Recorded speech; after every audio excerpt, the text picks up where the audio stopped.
Bem, ouvintes da Rádio Baruch FM, do Portal Baruch, Facebook, YouTube. Hoje estamos falando sobre a peça Paulo Estevão, que está no Teatro Novo, aqui na cidade de São Paulo, próximo ao metrô Ana Rosa, aqui com a Priscila Paz, o Nando Cunha, atores da peça, né, atriz e ator da peça. E agora, gente, queria trazer um pouquinho, porque a gente está vivendo um momento muito complicado, que é a questão que as pessoas não estão se apercebendo ou dando a devida importância para a cultura. Elas acham que a cultura não tem importância, que é importante, claro, obviamente, educação, saúde, segurança, tudo isso é importante. Mas a cultura é muito importante também. Sim. E quando a gente fala de cultura e de arte, as pessoas meio que compram aquela ideia de que mas que é chato. Tem que ler. Não... Tem que estudar. Eu queria trazer esse tema para que vocês refletissem junto com o nosso ouvinte a importância da cultura na formação do indivíduo, essa questão das leis de incentivo, porque às vezes as pessoas falam sem saber como é que funciona uma lei de incentivo, falam da Lei Rouanet sem conhecer, tem aquela ideia errada de que a lei, as leis de incentivo, elas dão dinheiro para o artista, que o artista fica rico e não é bem assim. Não é isso. Então eu queria que... Existem casos e casos, né? Eu acho. Vamos começar da cultura, falando propriamente da cultura em si. É muito difícil hoje a gente poder explanar uma opinião, porque já cai uma coisa meio que para o lado político, né? Então parece que a gente tem defendendo uma bandeira. E não é isso que eu pretendo. Eu entendo assim, eu vejo que para quem nasceu antes da internet, que é o que eu falo, né? Existe antes de Cristo, depois de Cristo, antes da internet, depois da internet. Eu nasci antes da internet, né? Então eu venho de uma formação antiga, que eu nasci em 67 e acabei vivendo ou não a ditadura, né, no país. Eu lembro que meu pai me levava para a creche quando eu era criança, a gente ia de bonde para o centro e eu via tanques de exército na rua, enfim, e não estou defendendo, mas assim, não via problema, só quem era subversivo mesmo para eles na época, que recebia alguma retaliação. E aí eu vim vivendo toda essa parte da democracia, do 88, 90, Collor, até eu chegar até hoje, a gente percebe que a cultura no país, ela começa dentro de casa.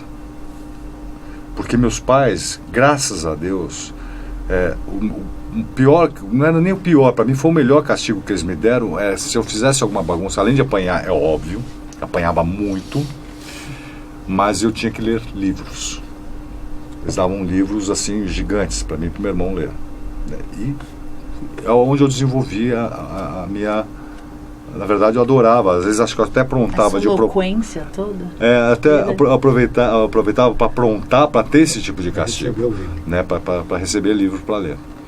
Meu pai, como matemático, dava expressões matemáticas. Nossa, era um inferno, mas enfim. E a gente percebia que a escola realmente era para educar, aprender a ler, aprender história, enfim, aprender o que você tem que aprender para usar na vida e não educar. Era a escolarização. Escolarização. A escola não está ali para educar o seu filho, que é o que hoje se inverteu. As famílias acham que a escola tem que dar educação moral. Isso vem de casa, caráter vem de casa. E o que aconteceu? Com o decorrer de toda dessa, não sei se demanda ou falta de demanda, de princípios patrióticos, que eu tinha educação moral e cívica, quando a gente jurava bandeira, cantava hino, enfim, que a gente não vê mais isso, que eu acho bonito, porque eu acho que isso é defender a sua pátria. E degringolou de uma forma que hoje as pessoas elas não se preocupam em ter cultura, tanto é que o país está do jeito que está.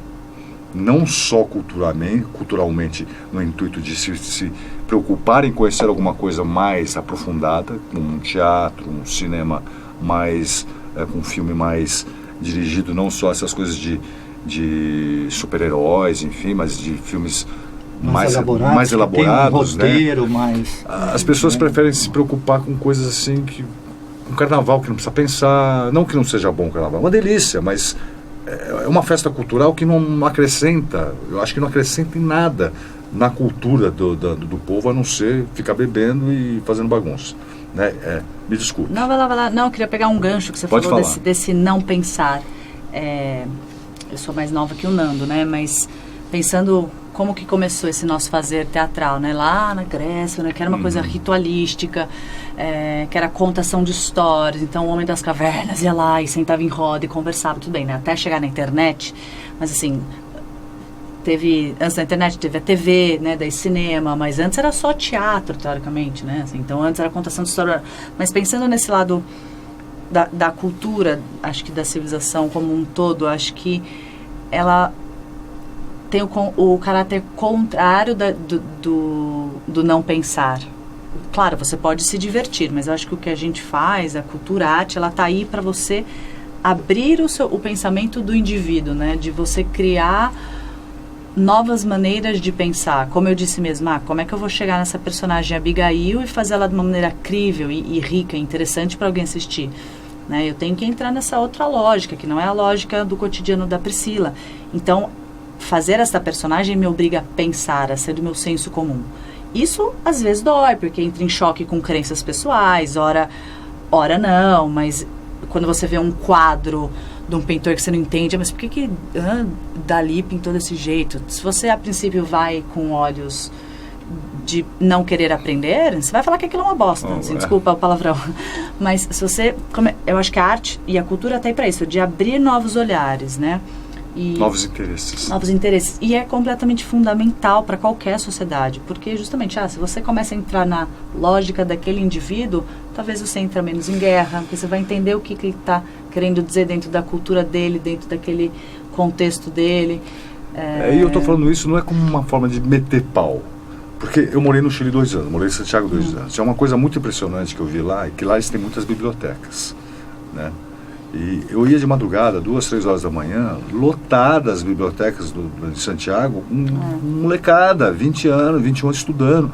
Você vê lá a molecada na rua tocando um instrumento para ganhar um dinheirinho com o chapéuzinho. Não fica, tudo bem, não estou menosprezando quem faz o malabares, mas existe uma cultura intrínseca dentro deles que eles querem ganhar dinheiro com a cultura, né? Serem inteligentes, que querem saber pensar. Eu acho que é uma coisa que foi tão manipulada lá de trás já, de uma forma que o povo brasileiro, não sei se é só no Brasil que acontece isso, mas é onde eu mais percebi pelos lugares que eu viajei, que faz com que o povo, quanto menos ele ter cultura, tanto de cultura mesmo, de teatro, cinema, literatura, etc., ele não conseguir raciocinar de o que estão fazendo com a gente. Porque não é PT, PSL, seja lá quem for. Eu sempre falo assim, eu sou um patriota, eu luto pelo meu país, eu quero quem que esteja lá resolva os nossos problemas.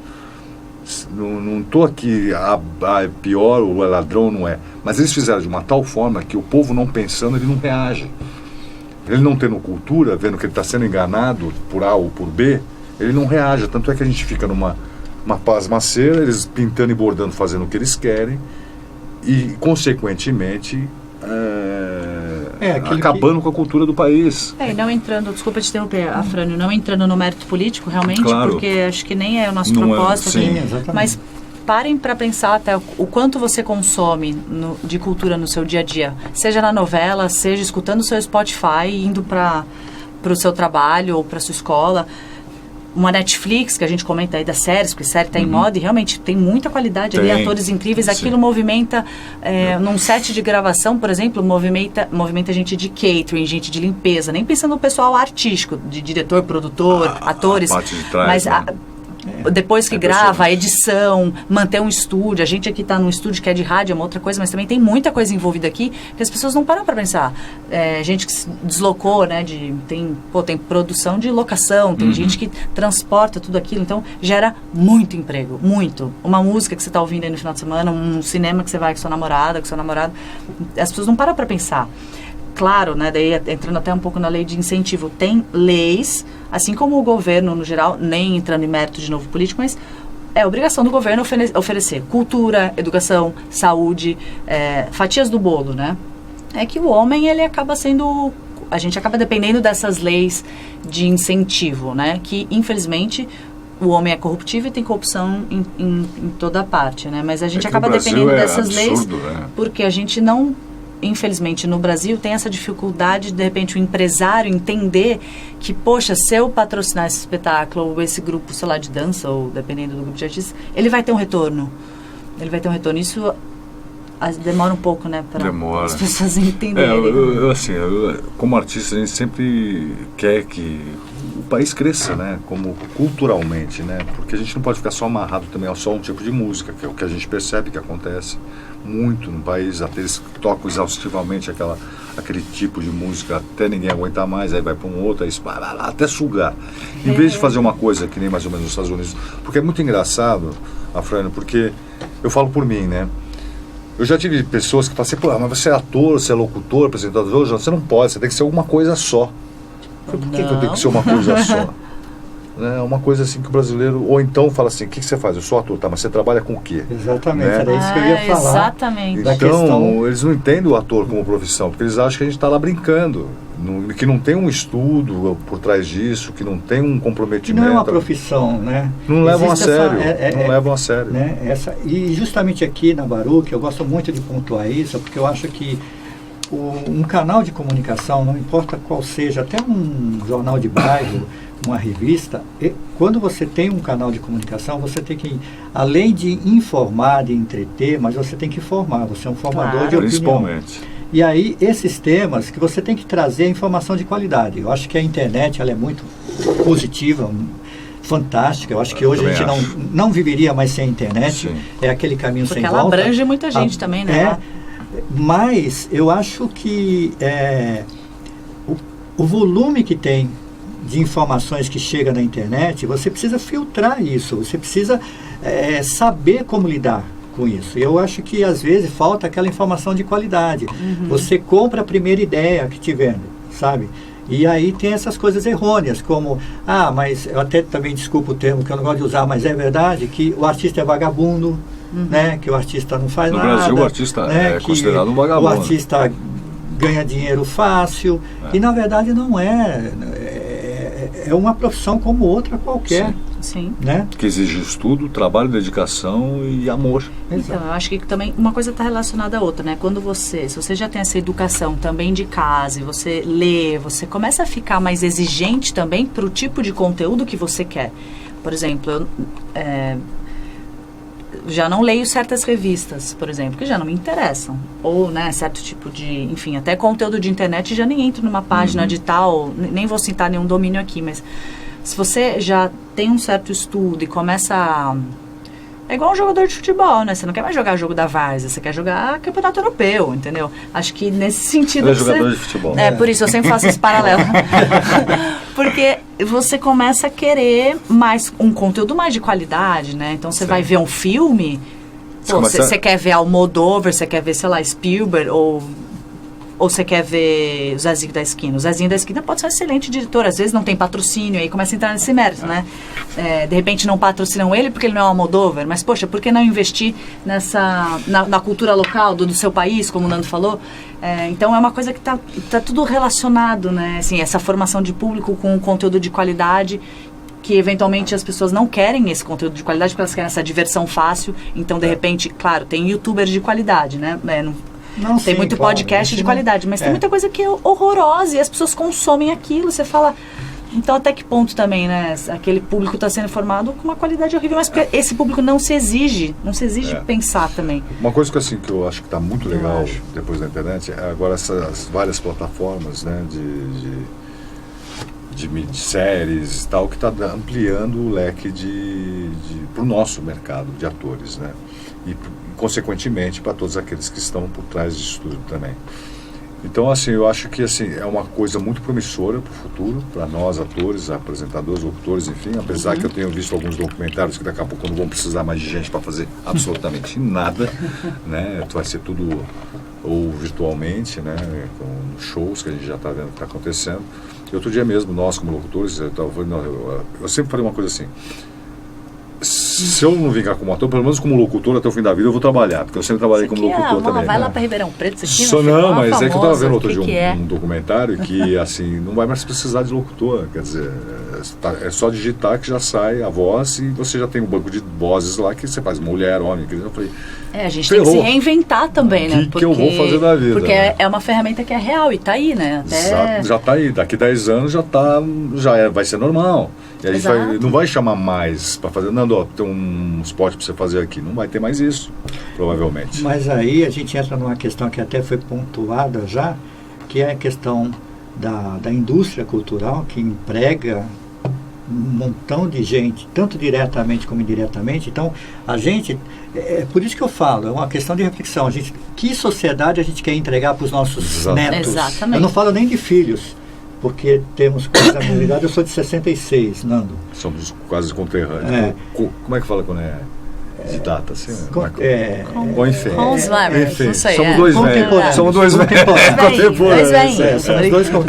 São dois velhos. E eu não penso mais nos filhos, mas eu já penso nos netos. Então, que sociedade, que país, que mundo, que planeta a gente vai deixar, né, para os nossos netos? Eu questiono muito isso quando a gente fala, puxa, a gente se pega falando isso, puxa, mas eu amo tanto meu filho, eu amo tanto meu neto, são os maiores tesouros que a gente tem. Mas que mundo que a gente está entregando? Porque seguindo isso, se não vai precisar mais de ser humano, porque todos vão estar automatizados dentro de uma... Então, e se precisar se reinventar, mas isso vai trazer o quê? Uma subclasse humana que vai trazer maior desemprego. Consequentemente, maior violência. Maior coisa. Sem contar que hoje a realidade do nosso país são 13 milhões de desempregados. Quando a gente fala 13 milhões de desempregados, se você coloca uma família, no mínimo com 2 ou 3, imagina quantas pessoas estão passando dificuldade. Sim. Porque a gente fala muito da violência física, que também é uma violência preocupante, uma violência... mas eu acho que uma das violências que a gente pode fazer com o ser humano é tirar o trabalho dele. Sem dúvida. Porque o sustento... Você tira a dignidade. Você tira a dignidade, você tira dele levar o pão e o leite para o filho dele. Né? Então, essas coisas a gente precisa pensar. E o teatro faz isso, né? Sim. A cultura faz isso. A gente... É óbvio que não é uma coisa meio que consciente, né? A gente não... Não é a proposta, não é aquela coisa didática, não é aquela coisa, vamos fazer o teatro didaticamente, mas o teatro ele cumpre esse papel. Cumpre esse papel, a cultura cumpre esse papel, sem dúvida. A gente pena também, né, nesse sentido, porque o que faz um ator ser um bom ator, né? Ele precisa necessariamente ter feito faculdade? Não necessariamente. Não. Ou a vida ensinou, mas então tem acho que também a internet, ela abriu muito o leque para qualquer pessoa se dizer um locutor ou um apresentador, o que de repente você pode achar um menino lá no interior do X, e pode ser muito bom, mas em compensação também abre imagem para vários assim, idiotas, né? Com todo respeito. Só para concluir. Claro. Então, o que é a formação de um ator, né? Ela é relativa. Então, como ela, a princípio, ela não tem essa funcionalidade para a sociedade, né? Um pouco mais direta, como talvez um médico, sei lá, um professor, as pessoas estão num momento de crise, né? Acho que por isso que a gente está passando por várias crises no nosso ofício, né? Nosso nicho. Porque num momento de crise, você não vai tirar o pão do seu filho, você talvez tire a ida ao cinema, né? Então, só que, poxa, será que eventualmente não é importante a ida ao cinema de vez em quando para ele dar mais parecida, para ele entender, não, peraí, tudo bem, eu comi menos pão hoje, mas criar uma inteligência emocional naquele indivíduo para num período de crise ele não pirar, porque a gente vive numa cidade que as pessoas estão pirando. Eu tenho até comentado muito isso, assim, às vezes variavelmente. Sim. Eu sempre acabo colocando isso na conversa porque eu começo a perceber o seguinte: a gente está vivendo numa sociedade mundial tão consumista de tudo que você precisa ter para ser, que as pessoas começaram a entrar num estágio de, como é que eu posso dizer? De aparência. De frustração. Porque elas acham que, por exemplo, elas estão baseando felicidade. Se você perguntar para qualquer pessoa, ela vai falar assim: o que você quer da sua vida? Eu quero ser feliz. Todo mundo quer ser feliz, né? Sem se dar conta de que a felicidade é um estado de espírito e não uma coisa que venha de externa. É óbvio que tem pequenas felicidades, mas você estar feliz com você mesmo é uma questão interna. Então você vai, eu quero aquele telefone, eu quero aquele carro, eu quero aquela casa, ou quero aquela mulher, ou quero aquele homem, enfim, baseando a felicidade em ter algo ou ter alguém. E quando você tem alguém, essa pessoa precisa ser exatamente do jeito que você quer que ela seja, ou não basta para você. Aí quando você compra um carro, ou telefone, seja o que for, você acabou de sair da loja, você já percebe que não é aquilo também. Ela só te deu uma felicidade momentânea e você já voltou numa realidade que você não está bem. Então a gente percebe que as pessoas não estão bem. A sociedade, o planeta, eu falo, sem querer ser catastrofista, né? Nossa, não sei se existe essa palavra, mas enfim, as pessoas estão com um sentimento de frustração e isso acaba gerando esta violência, não só dessa violência que a gente percebe do dia a dia de assalto, de celular, enfim, mas da própria família, matando pai, matando mãe, o cara matando mulher. Então a gente percebe que a gente precisa ou reagir nós como seres humanos e fazer com cada contato que você tenha no seu dia a dia, tratar pessoas com amor, porque eu percebi uma coisa. Sorrir para o caixa da padaria, exatamente, por exemplo. Essa coisa, falar voltando bom dia, pro afeto, né? A peça fala disso. Você não precisa dar dinheiro. De olhar para outra pessoa. Porque está acontecendo isso direto comigo, de mendigos virem conversar comigo, pessoas de rua que moram na rua vêm conversar comigo. E invariavelmente já aconteceu isso já nos 2 espetáculos, eu saindo do espetáculo, 2 mendigos e eu sento, converso, tento entender o que ele está passando, só para poder passar um pouco de calor para ele. Porque você imagina uma pessoa que está na rua, em São Paulo, sem comer, sem onde dormir, não tem sonho, não tem objetivo. Por que você não pode dar um abraço no cara? Para ele poder se sentir como um ser humano. Sim. Né? E as pessoas acham que não, que para ajudar alguém precisa ter dinheiro. Não, se eu ganhar na loteria eu vou ajudar, não sei o que. Não precisa. Não precisa. As pessoas precisam de abraço, precisam de carinho, precisam de atenção. Se puder ajudar, ótimo, né? Mas acho que a gente tem que repensar os nossos valores. Acho que está tudo deturpado. As pessoas estão valorizando aquilo que não é para ser valorizado e deixando de lado aquilo que é o mais importante. Nossa, agora o nosso diretor está orgulhoso, hein? Queria dizer que agora o diretor está orgulhoso. Eu falei para ele. Ele entendeu. Nós estamos caindo na coisificação, ou seja, estamos virando coisas. Né? Boa. O ser humano. Isso é ruim, é triste, é lamentável, é péssimo, né? Porque traz esse vazio, traz essa questão, porque eu acho que tudo na vida assim, vai e volta, sabe? Tem aquele efeito do satélite. Você joga o satélite, bate no satélite e vai voltar. Ou é cíclico, né? O cíclico, né? Então, eu acho que a peça traz muito disso, né? O Paulo Estevam, essa questão do amor, essa questão. E a Priscila estava falando da questão sobre essa questão da cultura, das pessoas buscarem, tanto ela como você, essa questão do ter, do consumismo e tudo. E essa peça, Paulo Estevam, né? O Paulo, que é o apóstolo de Jesus, e o que Jesus falava? Não só de pão vive o homem. E a gente está esquecendo disso. O pão é importante, mas o que ele quis dizer? Que não só de pão vive o homem. É muito além. Né? Então, eu deixo isso até como uma reflexão de cada um. Cada um vai pensar de uma forma. Mas por quê? Né? A gente se preocupa muito com o pão, mas será que a gente precisa só do pão? O ser humano hoje precisa só do pão? Ou precisa de outras coisas? Né? É porque eu sempre acredito que Jesus ele sempre usava metáforas. Né? Ele sempre usava. Então esse pão, não só de pão vive o homem, mas também só de pão vive o homem, porque o pão é tudo.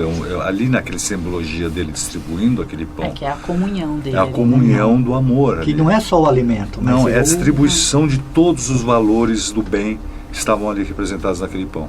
Né? Então eu estou te dando o amor, eu estou te dando a paz, estou te dando a felicidade, o carinho, o respeito, todas as virtudes que a gente admira e que a gente quer alimentar.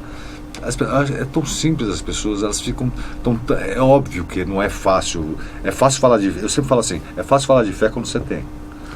Quando você não precisa. Quando você está bem. Quando você está bem de vida, quando você está trabalhando, você está com dinheiro no bolso, você está vivendo, é fácil falar de fé. É difícil você acreditar mesmo, ter fé quando você está naquela pindaíba que nós como atores, como artistas, passamos também. Sim, eu já passei por situações da minha vida que dá vontade de falar, não quero mais, eu vou procurar um emprego e vou trabalhar, e chega de teatro, chega de televisão, enfim, porque é sazonal mesmo a nossa carreira, né?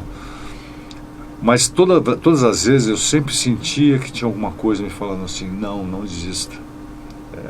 A sensação que você está dando aquela picaretada, e quando você vai abrir a luz, sabe? É a última batidinha que você vai dar e vai acontecer. Então é o que me faz acreditar. E também depois de tanto tempo, eu falei assim, eu não sei mais fazer outra coisa a não ser trabalhar com isso, né? Bem, né? Eu acho que você quer me deixar louco, é me colocar no escritório trancado, fazendo conta, enfim. Eu acho que... Infeliz. Que é o que a grande maioria faz, se a gente for ver, né? As pessoas... Mas se eles gostam também tá tudo certo. Não estou criticando, mas é que as pessoas, às vezes, a gente percebe que a grande maioria da população humana, elas fazem aquilo que elas não querem fazer. Por obrigação, porque precisa pagar conta, precisa comer. E é óbvio, é louvável, mas assim, você percebe que uma grande parcela dos humanos no planeta estão frustradas porque estão fazendo o que não querem, não estão felizes, não conseguem ter a chance de fazer aquilo que elas gostariam de fazer, né? Então, e aí olha a nossa importância, daí você liga lá o Netflix, depois quando você chega do trabalho, vai ouvir a sua música. Ó, teve um artista ali penando por trás. Nós artistas trazemos para vocês que estão com essa coisa na vida de estar ruim, violência, ter que acordar cedo, pegar trem, pegar metrô. Nós também pegamos trem, pegamos metrô. Mas lembre-se que os artistas estão aqui para trazer para você isso, esse teu sossego, né? Para tirar você dessa linha ruim, essa coisa pesada do dia a dia. Valorize o artista, valorize o cantor, o ator, o jornalista, o apresentador, todo mundo que traz um pouquinho de alegria no seu coração. Valorize e exija isso do seu governo, que eles nos valorize também, porque nós somos muito importantes, todos nós somos, mas o artista tem um papel fundamental em qualquer cultura de qualquer sociedade, porque traz alívio para você. Legal. Seja de qualquer forma. Bem, pessoal. Depois dessa não tem mais o que falar. Não, tem sim. Tem que passar. O programa tem 10 horas de duração. Ainda fica aqui até amanhã. Eu gostaria de ficar muito aqui falando sobre isso, mas tem sim, Priscila. Vamos passar de novo o serviço, o convite da peça. Vocês ficam em cartaz até quando? No Teatro Novo? Passa Paulo Estevão, no Teatro Novo. São todos os sábados. Todos os sábados às 18 horas. A gente fica até dia 20 de julho. Estão convidadíssimos. Ingresso rápido, Instagram você acha fácil, no Face? Garanta teu ingresso porque está lotando todos os sábados. Graças a Deus. E é um horário muito bom, né? Dá para sair para jantar depois. Dá para sair para jantar depois, até pegar um cinema, quem gosta, assiste o teatro, depois sai, janta, pega um cinema. A gente está justamente nessa brecha aí, pegar um infantil. Leva os atores para jantar depois também. Tem um outro espetáculo também, depois a nossa. Quais são os canais de interação? Fala aí. Perdão? Canais de interação, Facebook? Facebook, Instagram.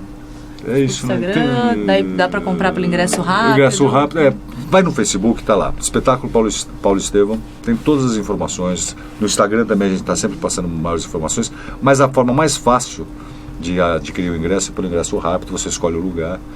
E é um teatro maravilhoso, teatro com palco italiano, 500 lugares, uma delícia, super bem distribuído. Qualquer lugar que você sentar no teatro, você vai assistir o espetáculo de primeira. Perto do metrô, fácil de chegar. 100 metros da Ana Rosa. Saiu da Ana Rosa, olhou para a direita do Domingos de Moraes, andou sempre. Tem a galeria escrito Teatro Novo na frente. Uma delícia de lugar. Além da galeria, que tem as lojinhas, tem um cafezinho ali. Uma delícia. Uma delícia. Bem, Nando, prazer conhecê-lo. Prazer tê-lo aqui na Baruch. Obrigado pelo convite. A Priscila também, parceira de conteúdo aqui da Baruch por um tempo. Mas sabe que as portas estão sempre abertas. Tá? Muito obrigado. Muito obrigado. E sejam sempre bem-vindos aqui na Baruch FM. Obrigado pelo convite, foi um prazer conhecê-lo. Igualmente.